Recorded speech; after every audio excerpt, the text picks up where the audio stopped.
amazing audience. You will not believe where we are. We're in New Orleans. Most definitely. Scenic New Orleans. Rainy, scenic New Orleans. Amanda, pick it up. Let's see how it looks. So, no, it wouldn't be there after. So, Amanda's about to show you where we are. But there is a bridge there, and there is a city on the other side. There is a city. That is the Mississippi River. Mile marker 91, 92 on the river. However, we're under the bridge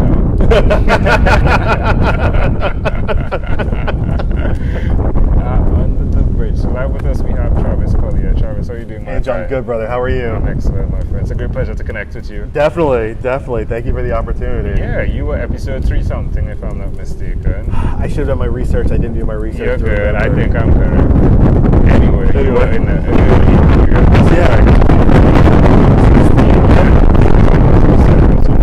Absolutely. You jumped on and you crushed it. You spoke about your books, the 2 books.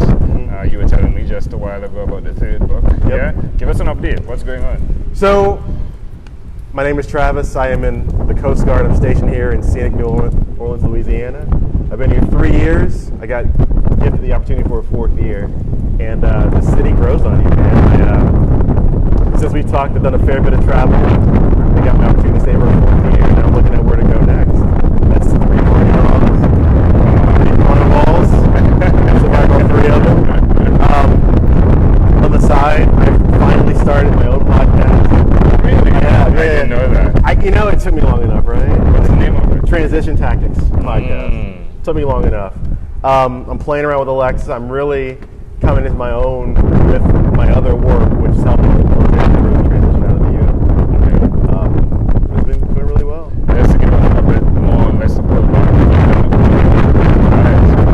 about Saudi Arabia. I did a 1-year deployment. Yep. Yeah. It was an amazing opportunity. For a coastie to deploy is a chance in a career. Majority of coasties never wear and I deployed in 14 to Saudi. Didn't know what to expect. Got the chance to train 1,000 Saudi Border Guard soldiers. Got to see Riyadh. It's an amazing city. Got to see Amman. Bahrain.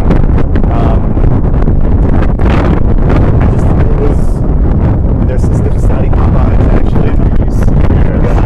There's a Saudi Krispy Kreme. But we figured out that this is the first one we were there. We see Krispy Kreme. We're like, oh, really? It's really Krispy Kreme.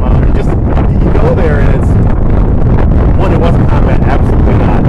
And the Saudis, they're very private people. But once they get to know you, they'll give you the world. They'll give you the shirt off their backs. And to be there for Ramadan twice, 4 Eids, which is incredible. Amazing. Amazing. I did not have camera. It was amazing. They have everything there. And the opportunity to train the Saudis to defend their infrastructure for a year was a chance for a career. Coming here, right now, Marine accident investigation. The world is a place where you come to. You gotta come here at some point. That's great. Where's the best place to find you? So LinkedIn's probably the best place to find me. I'm very active on LinkedIn. I don't do Twitter. I don't get Twitter anymore. I was an early tweeter back in 2009. I just don't get the platform. Yeah, me too. I don't understand Twitter. Exactly. It's human nature drive first to respond, to say something, to latch on to something is what Twitter is like. Twitter's like the end. Twitter's the end. Yeah. The edge is like, I want to do that. Twitter's the end. I don't get it. But LinkedIn's where I'm at. So right now, when I published and made the transition at 16, I made the mistake of thinking that we would have the conversation about getting out and what that feels like and what's great and what's horrible about that experience on Facebook. So I tried Facebook, I tried everywhere on Facebook, and it just didn't work. Go to LinkedIn, and I see thousands of veterans being very honest about not just the job they're looking for, but the life they're looking for after that job that's come in front of them. That's great. It's phenomenal. That's great. Now, one of my favorite segments is your own unique real shoes. Yeah. I did see you with your sneakers here. Yep. Yeah? My Currys. There we go. I love them. Definitely. Tell me, what type of sneakers were you wearing, or what type of shoes were you wearing from the ages of 1 to 12? Whatever was around. I wore the infamous Chuck Taylor. We used to call them cat heads back in the day. Yeah. Anything and everything. I wasn't really a sneaker kid. Like, I just came into sneakers really last 2 years. So why were you wearing what you were wearing 1 to 12? Because my parents could afford it. Yeah. And that's really it. And this is where were you? Georgia, southern Okay. Georgia. All right. So I wore what we could afford. I wasn't a fashion guy. I'd have like my dad's combat boots on one day, and I would have. Steel toes. Yep. Oh. Yep. Get used to them. And then I would have like dress up shoes the next day. I'd be preppy one day, coveralls the next. I never had a consistent style. So shoes. What about 12 to 24? What were you wearing then? Oh, a lot of Timbs. Yeah. Because that was, the New York theme. Those are expensive. Those are expensive. They were expensive, but you had the Timbs, like the Calvin Klein jean suits. How did you get those? What was outlets. Lots of outlets. A lot of military shoes. So Still. a lot of military dress shoes, military sneakers, military boots from such a 17 to 22, 24. That was the standard. Yeah. Yeah, nothing really fancy. I wasn't into sneakers. I wasn't anything like name brand. After 24. After 24, I started finally paring down. And then I went through my Chuck Taylor phase. Every once in a while, I go through a Chuck Taylor phase, like a standard red and white set of Chucks. To me, makes perfect sense. Yeah. Fits with everything. But not like, John Vivartos is selling $400 Chucks. Like, Yeah. why mess with what works? I don't get it. Why mess with what works, right? So from 24 up, pretty much same stuff. I downsized. I had 2 closets in my 20s because I thought I needed my summer gear. Are you serious? I'm serious. Like, I had my summer gear, my winter gear, and then for us, you never know where you're going to be stationed at next. So you don't want to get rid of something that you might need again later on. And it ain't about fashion. I mean, that Just piece of cold clothing. and heat. Yep. And that piece of clothing could be 6-7 years old. Like corduroy Tommy Hilfiger jeans. Corduroy. Yes. Oh my gosh. Yes. I loved them. Yeah, I had a corduroy purple and black from my grandfather. Yeah, you should have seen that. Matching top pants. Uh-huh. I remember the first time he wore that to church, right? He went to church. He never went to church before, but that particular time, he decided he would go to church with my parents. Uh-huh. Uh-oh. Every time he's looking around, right? So we're wondering, what is he looking around at, right? At the end, we're driving home. He says to us, I was looking around. There wasn't even one person with a corduroy outfit like mine.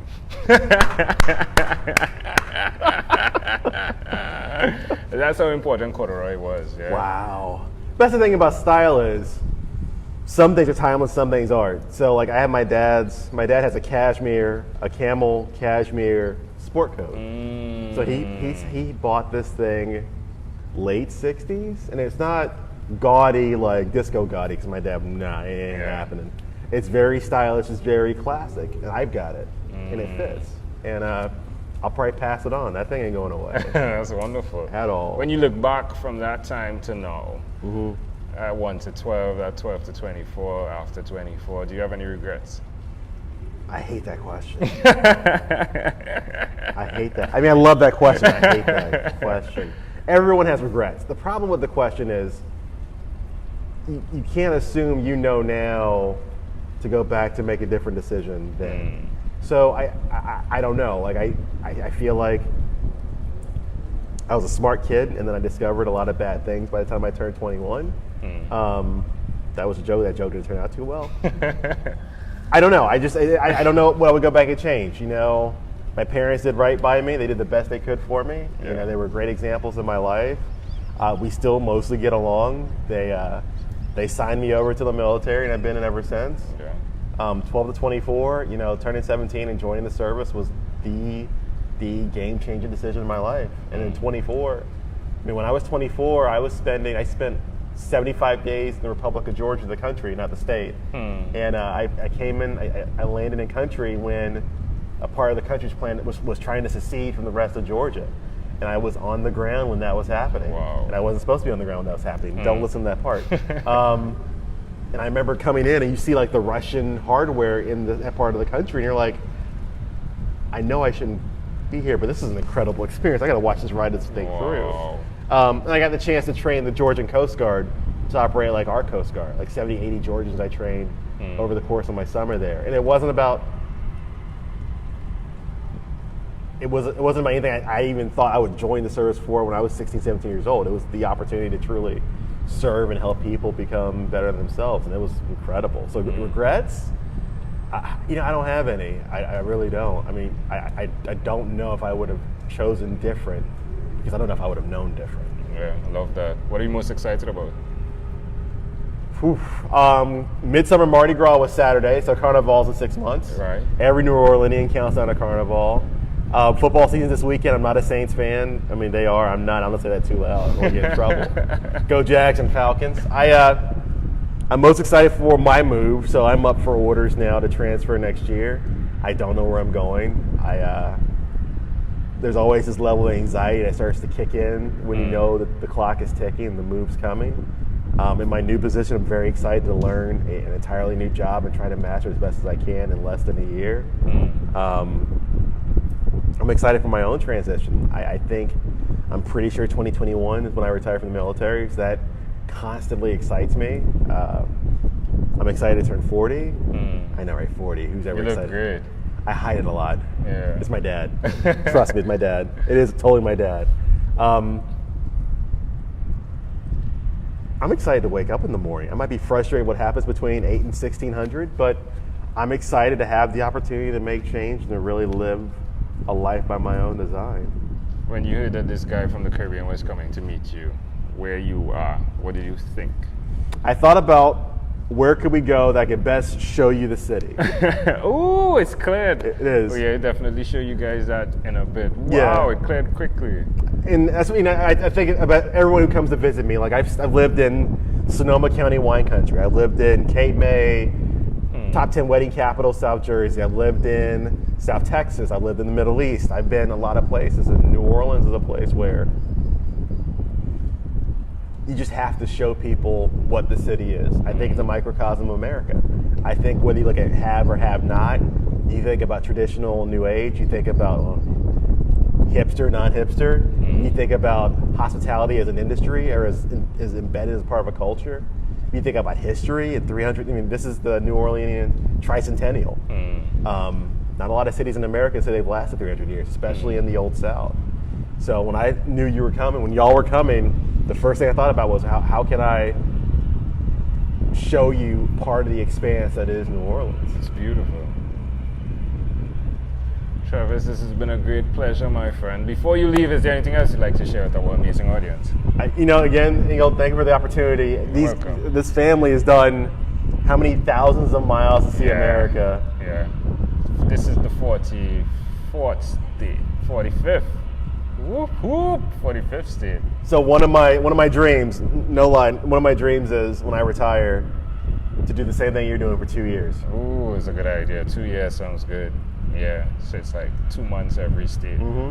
Give or take. 'Cause I've never seen, one thing when you're in the service, you just don't appreciate enough of who you and where you serve for. And I kind of want to see the parts of the country I've never seen before in my life. It's a good idea. I totally advise you do that. I mean, you guys have roads. Trinity's got roads too. Yeah, but you guys have, like, Trinidad is here, Tobago is here. Yeah. There's no connection. No. But the United States of America, Alaska, Hawaii, right?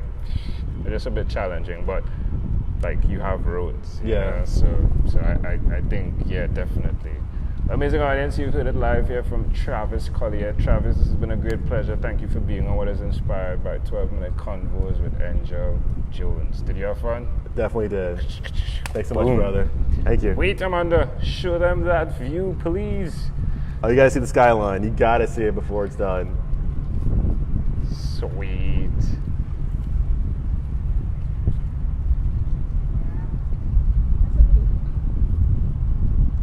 Thank you, cinematographer.